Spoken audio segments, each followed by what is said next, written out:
então para o tópico e nós temos os consumer groups dos consumidores. É uma opção lá. Então você tem dois tipos de ID: Group ID e Consumer ID. O Group ID é um nome, pode ser um nome, o Consumer ID pode ser outro nome. Geralmente, o Consumer ID, o pessoal costuma deixar ele meio aleatório. Agora, o nome do consumidor, do grupo de Do grupo. consumo é muito importante porque é onde vai agrupar os meus consumidores. Aí, cara, então eu dentro de um consumer posso ter vários consumidores ou eu posso ter um consumidor só com um consumer group. Qual é o máximo de consumidores dentro de um grupo de consumidores que eu posso ter? É a quantidade de partições que eu tenho. Então, o que acontece? É muito comum esse erro acontecer. Até hoje eu vejo isso, cara. Eu tenho 3 partições, então o máximo de consumidores que eu posso ter dentro desse consumer group vai ser 3 consumidores. Só que o que os caras fazem? Coloca lá 6 consumidores, um monte. E não vai adiantar, cara. Porque o Kafka sempre vai trabalhar um para um, entendeu? Aqui, ó, é a questão de paralelismo, é isso que precisa entender. Aqui vai ser muito mais rápido que aqui, porque eu tenho apenas um consumidor consumindo mensagem de 3 partições, e aqui é um para cada um. Aí nos consumidores, cara, a gente então trouxe o básico aqui como acontece, explicou. Eu tenho um detalhe aqui são os rebalances. O que é um rebalance, né? Então o consumer, o que ele faz? Ele vai lá, quando um novo consumer vem, ele tem, isso aqui é bem básico, tá? Não tá no detalhe, mas eu tentei simplificar ele. Ele manda um join no grupo pro broker leader, aí o broker leader vai devolver pro consumer leader. Então olha lá, o broker leader envia a lista dos consumidores para o tópico ao líder do grupo. Ou seja, todo grupo de consumidor, ele vai ter um consumer que é o líder. E olha só como o Kafka sempre terceiriza tudo. O broker leader, cara, ele só vai enviar a lista de partições. Ó, o nome do tópico é essa aqui, a lista é essa. Quem Entendi. vai ficar responsável por distribuir as partições é o consumidor, que é o líder do grupo. Quando isso acontece, a gente fala que acontece um rebalance. Existem várias estratégias de rebalance, mas uma delas, que é a mais tradicional, é todo mundo para de consumir mensagem, aí o consumidor líder ele distribui para todos os consumidores as partições, cada um, ó, partição para você é essa, partição para você é essa. Porque imagina assim, ó, aqui eu coloquei esse cenário, mas imagina nesse cenário que eu tenho esse consumer aqui e eu tivesse outro consumer aqui embaixo. O que ia acontecer? Um consumidor ia estar olhando para 2 partições e o outro consumidor ia estar olhando para uma partição só. Então, daí o líder do grupo envia a lista das partições distribuídas entre os membros do grupo, ou seja, o líder do consumidor. Isso cara, aqui eu estou explicando como funciona realmente o rebalance. Então, a gente tem um grupo de consumidores com 2 aqui nesse cenário. Beleza.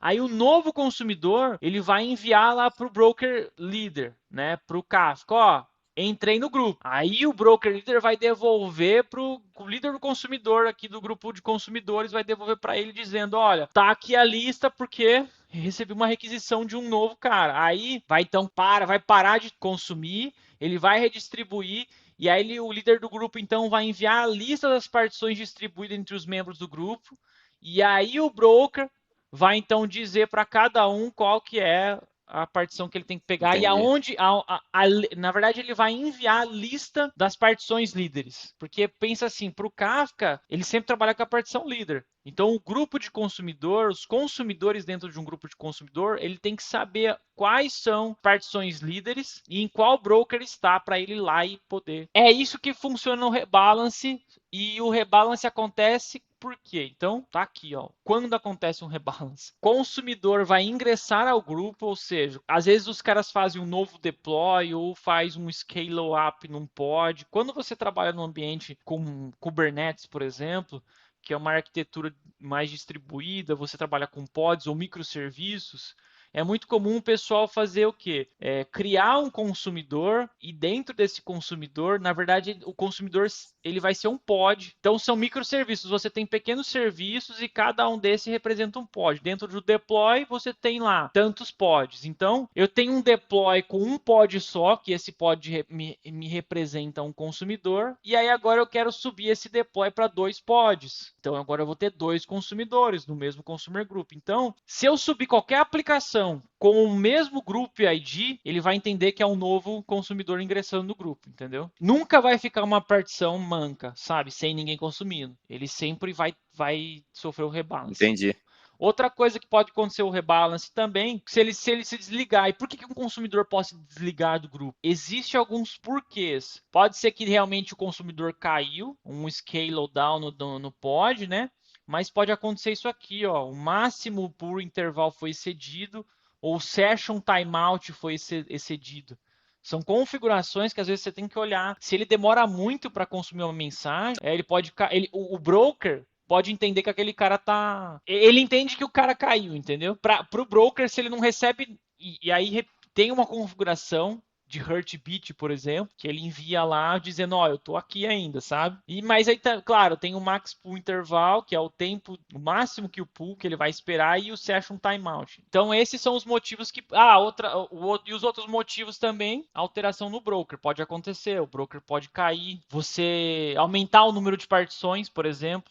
Então, se você tem um top com Entendi. 3 partições, eu quero aumentar para 6, porque eu quero aumentar meu paralelismo, tá? Detalhe, Entendi. o que o pessoal fala, qual que é a melhor opção? Cara, a melhor opção é você já poder criar o seu top com a quantidade de partições que você realmente vai usar. O mundo ideal, né? Porque quando você aumenta a quantidade de partições, ele tem que ter toda a redistribuição, acontece, pode ter parada no meio do caminho, por causa disso tem um rebalance, etc.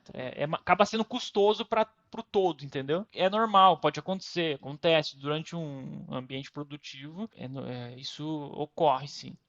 Nós temos tipos de rebalance. Então, para o consumidor, nós podemos definir alguns tipos de rebalance. Você pode configurar isso no grupo de consumidores. Então, nós temos o primeiro aqui, a opção, que é o Eager Rebalance. Ou seja, eu tenho aqui, ó, 3 partições. E aí, o meu grupo de consumidor, vamos dizer que esse cara aqui é um novo cara, que ele entrou agora no grupo.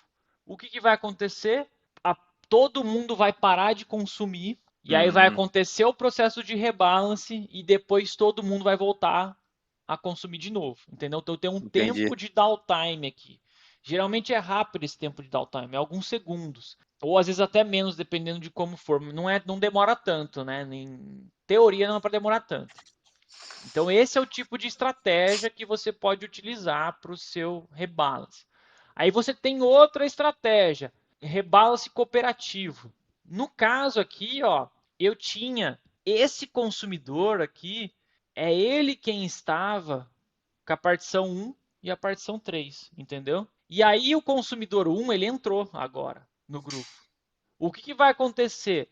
Só esse cara que vai parar de consumir. O 2, ó, ele não vai parar de consumir, ele vai continuar. E aí, então, a distribuição só acontece para esse cara. Só esse cara vai parar, esse continua. Agora, quando você tem um cluster com muitas partições e muitos consumidores, entendeu? Aí a distribuição acaba sendo legal e, repito, cara, depende da estratégia. Você tem que olhar para o seu cenário, para o consumidor e ver o que vale mais a pena. Realmente parar todos e continuar ou parar só um. É importante ter isso em mente, mas também saber que existe essa opção que isso dá para ser configurado, dá para fazer. É uma configuração que você precisa setar do seu consumidor. Tem que definir isso. Então são esses dois caras aqui, dois tipos de rebalance que você pode configurar, tá? Que você pode criar lá e definir. Aí a gente tem uma outra questão aqui do lado dos consumidores, que são os nossos commits. Você tem um enable auto commit igual a true, ou seja, o próprio Kafka vai fazer o commit para você das mensagens que estão sendo lidas. Então, quando ele lê, você meio que tem que dar um Já marca. commit para marcar aqui, ó, confirmei que eu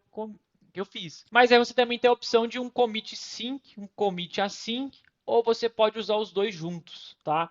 Como é que é isso? Geralmente, a orientação para consumidores lentos, né, a maneira como você vai trabalhar é com os dois juntos. Você vai, digamos que você usa uma thread dentro do seu programa para consumir em assíncrono e uma Hum, outra thread para fazer sync, que uma é para ir fazendo o commit, a confirmação, e a outra realmente é para processar, entendeu? Ou você pode começar como assíncrono e aí viu que demorou, ele pula para o outro. Se você deixar isso aqui como true, pode acontecer de mensagens se perderem. tá? Porque ele é automático, cara. E aí, e nem sempre é assim. Então, às vezes você tem que usar a estratégia do commit de sim, ou seja, você vai ler e aí você Deu vai lá certo. e faz o commit que deu certo, você faz a Entendi. confirmação. Então depende muito do cenário mesmo, sabe? Mas eu quis trazer esse detalhe aqui para a gente saber que existe essa opção e consumidor lento tem bastante.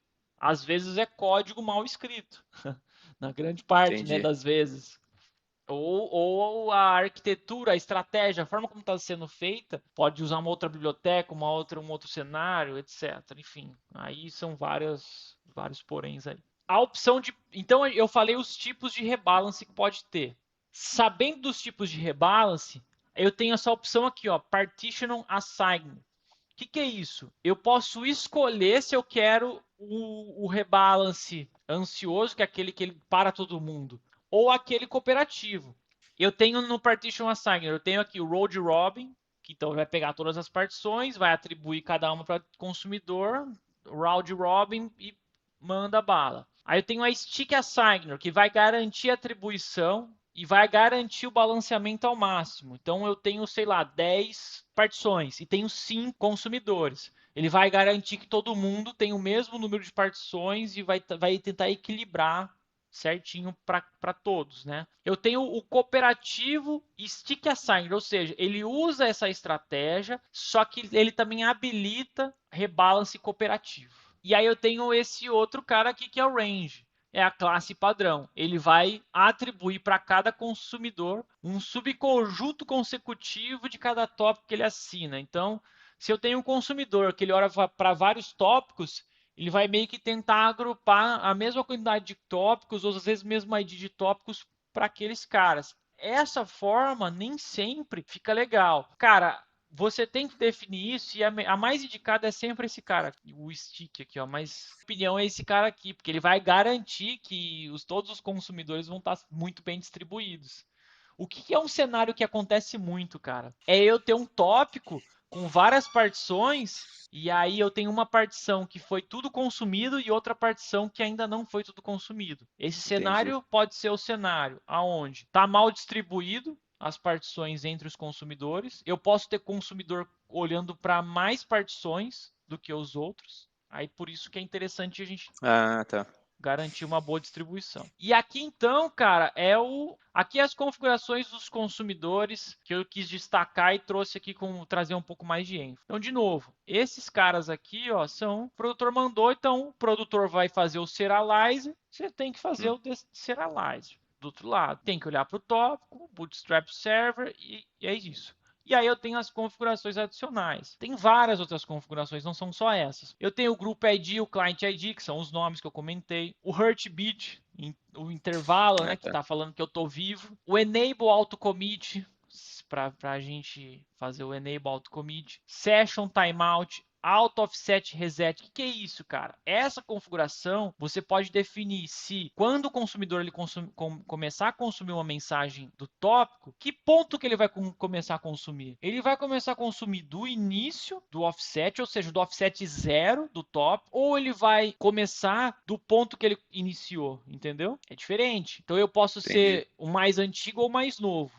Basicamente é isso que eu vou definir. A estratégia de partição, que é o que eu comentei ali, que você pode definir. Então, isso aqui geralmente a galera não declara isso lá no. E o Group ID e o Group Instance ID. Isso aqui é interessante porque ele define um ID para o grupo. E aí, se um consumidor, se um cliente, né, do consumidor do grupo morrer, ele pode esperar um tempo, porque caso aquele consumidor volte, ele continue a consumir da mesma partição. Ela não vai ser redistribuída para o outro, entendeu? Cara, é isso.